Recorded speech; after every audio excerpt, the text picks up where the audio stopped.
నమస్కారం. భారతదేశం తన శక్తి భవిష్యత్తును ఎలా భద్రపరుచుకోబోతోంది?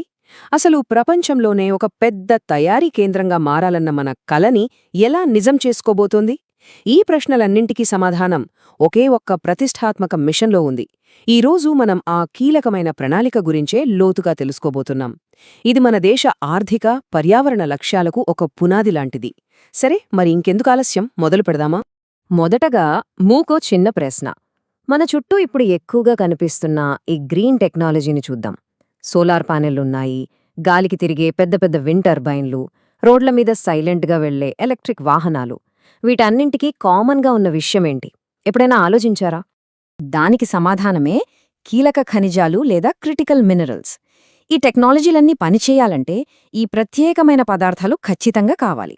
ఉదాహరణకి సోలార్ ప్యానెల్స్కి సిలికాన్, విండ్ టర్బైన్లలోని పవర్ఫుల్ మ్యాగ్నెట్స్కి నియోడైమియం, ఇక మనందరికీ తెలిసినట్టే ఈవీ బ్యాటరీలకు ప్రాణం పోసేది లిథియం, కోబాల్ట్.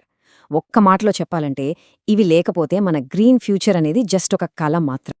అసలు ఒక ఖనిజాన్ని కీలకం లేదా క్రిటికల్ అని ఎందుకు పిలుస్తున్నారు?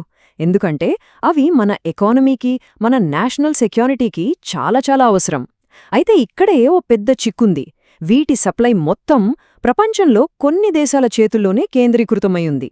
వాళ్లు సరఫరా ఆపితే మన పరిస్థితేంటి? అందుకే ఇదొక పెద్ద స్ట్రాటజిక్ ఇష్యూగా మారింది. మరి ఈ ఛాలెంజ్ని ఎదుర్కోవడానికి ఇండియా ఏం చేస్తుంది? ఇక్కడే వస్తుంది మన హీరో. అదే జాతీయ కీలక ఖనిజ మిషన్. ఇది మన దేశ స్వావలంబన ప్రయాణంలో ఒక కీలకమైన అస్త్రమన్నమాట. ఈ మిషన్ యొక్క ముఖ్య ఉద్దేశం ఒక్కటే: క్రిటికల్ మినరల్స్ విషయంలో ఇండియాను సెల్ఫ్ రిలయంట్, అంటే స్వావలంబన దేశంగా మార్చడం. ఇకపై వేరే దేశాలపై ఆధారపడకుండా మనకు కావలసినవి మనమే సంపాదించుకునేలా ఒక బలమైన వ్యవస్థను నిర్మించడం. సరే, మరి ఈ మిషన్ కింద పెట్టుకున్న టార్గెట్స్ ఏంటి? అవి ఎలా ఉన్నాయి? ఇవేమీ గాల్లో చెప్పిన మాటలు కాదు. 2031 కల్లా సాధించాల్సిన చాలా స్పష్టమైన, ప్రతిష్టాత్మకమైన లక్ష్యాలువి. అవేంటో ఇప్పుడు చూద్దాం. ఒక్కసారి ఈ నంబర్స్ చూడండి. వావ్! ఇవి జస్ట్ నంబర్స్ కాదు, ఇండియా ఎంత సీరియస్గా ఉందో చూపిస్తున్నాయి. 2031 నాటికి 1200 దేశీయ ప్రాజెక్టులు, 50 విదేశీ గనుల సేకరణ, 1000 పేటెంట్లు, ఇంకా 10,000 మందికి స్కిల్ ట్రైనింగ్. ఇది మామూలు విషయం కాదు. మన స్వావలంబన ప్రయాణంలో ఇదొక జాయింట్ లీప్ అనే చెప్పాలి. వీటన్నింటిలోనూ చాలా ఇంపార్టెంట్ ఏంటంటే మన దేశంలోనే వెతకడం. 1200 ప్రాజెక్టులు అంటే ఆలోచించండి, దేశంలో అణువణువు గాలించడమన్నమాట. మన నేలలో దాగి ఉన్న ఈ నిధులను బయటకు తీయడానికి ఇదొక మ్యాసివ్ ఎఫర్ట్. సరే, ఖనిజాలు దొరికాయి, వాటిని తవ్వేశాం. అక్కడితో అయిపోతుందా? లేదు కదా. ఈ మొత్తం ప్రాసెస్ని హ్యాండిల్ చేయడానికి స్కిల్డ్ పీపుల్ కావాలి. అందుకే మైనింగ్ నుంచి రీసెర్చ్ వరకు ప్రతి స్టేజ్లోనూ ఎక్స్పర్ట్స్ అవసరం. అందుకోసమే 10,000 మంది నిపుణులను తయారు చేయడం కూడా ఈ మిషన్లో ఒక భాగం. సో, ఈ వేట ఎక్కడ మొదలవుతుంది?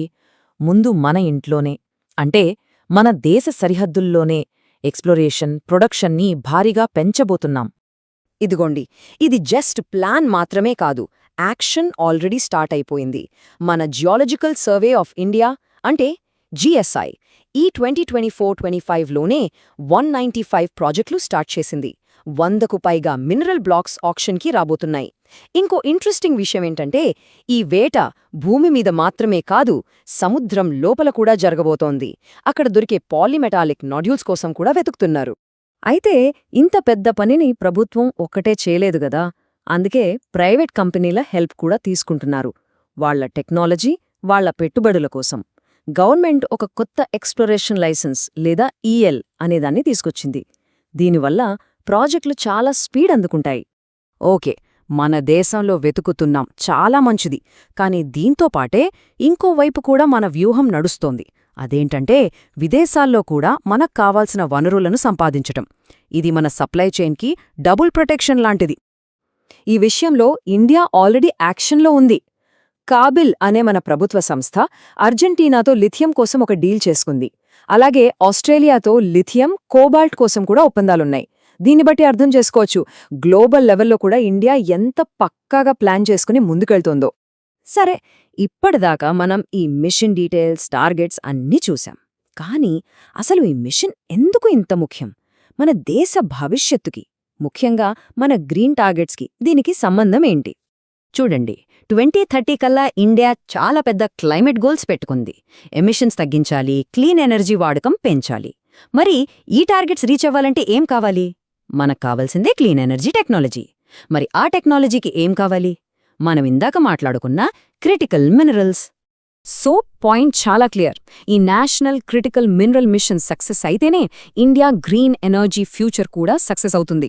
ఈ మినరల్స్ మన చేతిలో ఉంటేనే మనం అనుకున్న క్లైమేట్ గోల్స్ని అందుకోగలం. రెండు ఒకదాంతో ఒకటి ముడిపడి ఉన్నాయి.